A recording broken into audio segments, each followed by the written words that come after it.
नमस्कार, आप देख रहे हैं सी इंडिया न्यूज, एक अनदेखा सच, और मैं हूं आपके साथ अनीशा। इंदौर के ब्रिलियंट कन्वेंशन सेंटर में प्रवासी भारतीय इंदौरी लोगों के लिए एनआरआई इन्वेस्टर समिट का आयोजन किया गया। वहीं कार्यक्रम की शुरुआत दीप प्रज्वलित करके की गई। वहीं इस दौरान आयोजन में 200 से अधिक प्रवासी इंदौरी प्रत्यक्ष रूप से एवं 1000 से अधिक अप्रवासी भारतीय वर्चुअल रूप से जुड़कर आयोजन में शामिल हुए। दरअसल पिछले वर्ष हुए प्रवासी भारतीय सम्मेलन के पहले इंदौर के महापौर ने इंदौरी प्रवासी समिट का आयोजन किया था और प्रतिवर्ष 17 दिसंबर को इंदौर प्रवासी सम्मेलन करवाने की बात कही थी। इसके बाद इंदौर में यह दूसरा प्रवासी इंदौरी मीट का आयोजन था। वहीं आयोजन में प्रत्यक्ष रूप से पधारे प्रवासी इंदौरी एनआरआई और वर्चुअल रूप से जुड़े अप्रवासी भारतीयों से कार्यक्रम में पधारे अतिथियों और इंदौर के महापौर ने 1-to-1 चर्चा की। वहीं कार्यक्रम में पधारे प्रवासी इंदौरी एनआरआई और अप्रत्यक्ष रूप से जुड़े प्रवासी भारतीयों के सुझावों पर भी ध्यान आकर्षित किया। जो आपका एक प्रोग्राम था इंटर्नशिप विद मेयर, मुझे लगता है वो युवाओं के लिए एक बहुत अच्छा मंच है और उससे आगे बढ़ा जा सकता है। यहाँ तक के सुझावों या सवालों की बात है तो मुझे लगता है कि जो क्लीन इकॉनमी में तो हम नंबर 1 है ही इंडिया में, पर ग्रीन इकॉनमी डेवलप करने के लिए हमारे क्या प्लान हैं? हम कैसे ग्रीनरी को उस लेवल तक ले जाएं जहाँ पर ग्लोबली हमें सराहा जाए। ये सब काम किया है। मैं दुबई में COP28 में इंदौर को रिप्रेजेंट करने गया था, तो वहाँ डिस्कशन का लेवल ये था कि अब दुनिया के शहरों को 2050 का अपना क्लाइमेट एक्शन प्लान बनाना चाहिए और उस प्लान को लेकर अगले COP28 में आना चाहिए। मुझे खुशी इस बात की थी कि पिछले 1 साल में इंदौर ने अपना क्लाइमेट एक्शन प्लान जून 2023 को अनाउंस कर दिया था।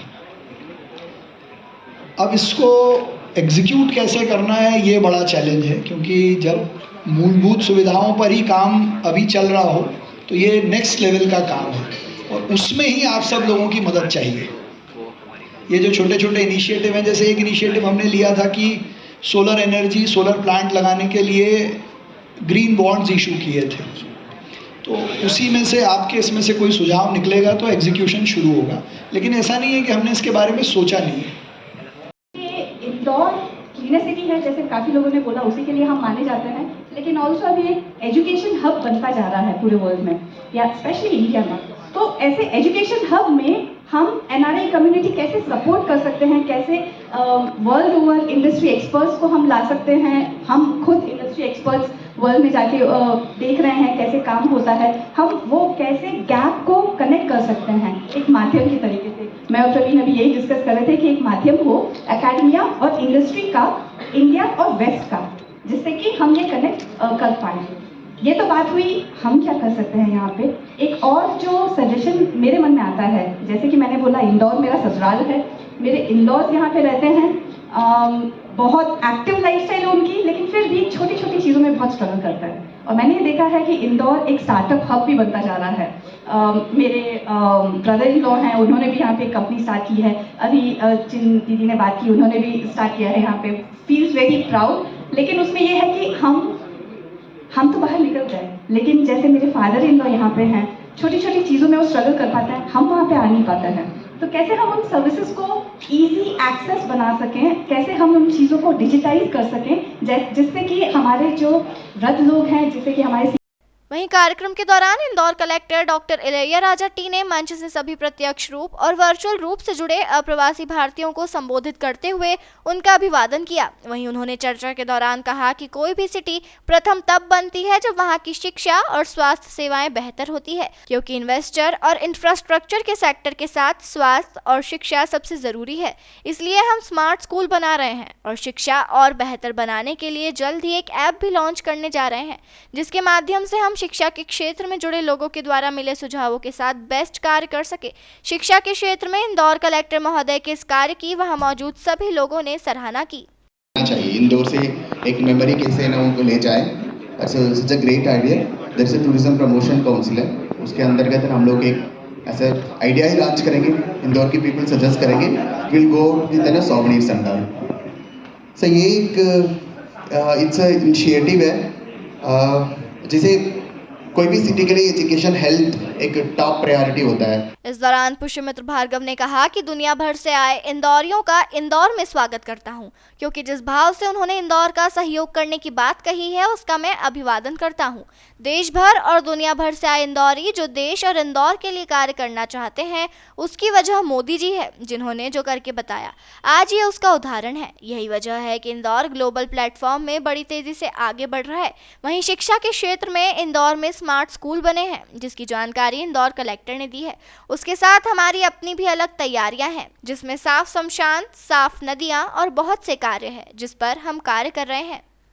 सबसे पहले तो दुनिया भर से आए इंदौरियों का मैं इंदौर में स्वागत करता हूं और जिस भाव से उन्होंने इंदौर शहर में योगदान देने की बात कही है उसका अभिनंदन करता हूं। Medical tourism, education, day care, ऐसे कई नए सुझाव आए हैं जिस पर हम काम करेंगे, लेकिन जिस भाव से वो इंदौर के लिए करने को तैयार हैं, ये समिट की सफलता है जो हमको ये सब जानने को मिला। मैं आपके माध्यम से भी धन्यवाद करता हूँ कि देश भर से, दुनिया भर से आए इंदौरी इंदौर के लिए, देश के लिए जो करना चाहते हैं वो आपके माध्यम से पूरे देश में जाए। और मोदी जी ने 2014 के बाद जो करके बताया है उसके भी कई अच्छे उदाहरण लोगों ने यहाँ साझा किए हैं। ये एनआरआई समिट पिछली बार हुई थी, ये सेकंड उसका पार्ट है।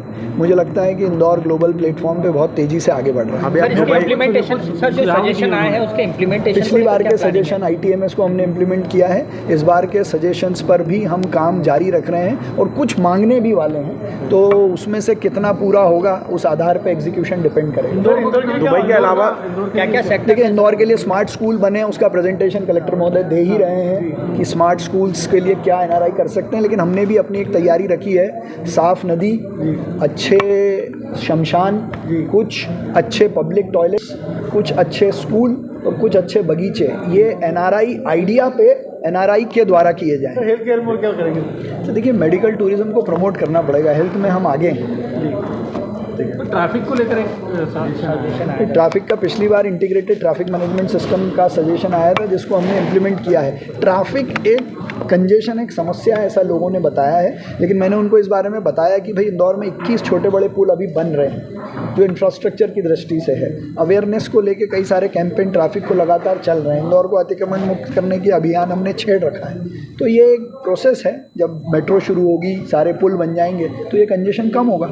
सब देश में लगभग ऐसे पहली पहल है जिसमें एक शहर के NRI मतलब इंदौरी प्लेटफॉर्म पर आए। देखिए इंडियन डायस्पोरा पे प्रधानमंत्री जी जहाँ कहीं जाते हैं तो भारतीयों से मिलते हैं।